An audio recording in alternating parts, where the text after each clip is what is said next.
আসসালামু আলাইকুম বন্ধুরা, আপনারা সবাই কেমন আছেন? তো আজকে আমরা আপনাদের সামনে বলবো যে ফেরাউন মাঝে মাঝে বিজ্ঞান অনুযায়ী আওয়াজ বলতে থাকে এবং আওয়াজ করতে থাকে। সেই আওয়াজটা কেন করে সেই বিষয় নিয়ে আলোচনা করব। আপনারা যদি জানেন অবশ্যই কমেন্টে বলে যাবেন, আর যদি না জানেন ভিডিওটি শেষ পর্যন্ত দেখতে থাকুন। বিজ্ঞান কি এর ব্যাপারে ব্যাখ্যা দিতে পারবে? ফেরাউনের উপরে কেন প্রতি বছর ইঁদুর ছেড়ে দেওয়া হয়? কেন ফেরাউনের হাতের নখ এবং চুল বাড়তে থাকে? ফেরাউন কোনো ব্যক্তি বিশেষের নাম নয়।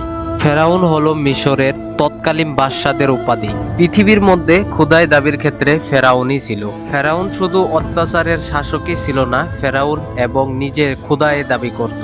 ফেরাউন মানুষকে আল্লাহর নাম এবং আল্লাহর ইবাদত করতে নিষেধ করেছেন। পবিত্র কোরআন ও কারিমে ২৭টি সূরায় ৭৪ বার ফেরাউনের নাম উল্লেখ করেছিল।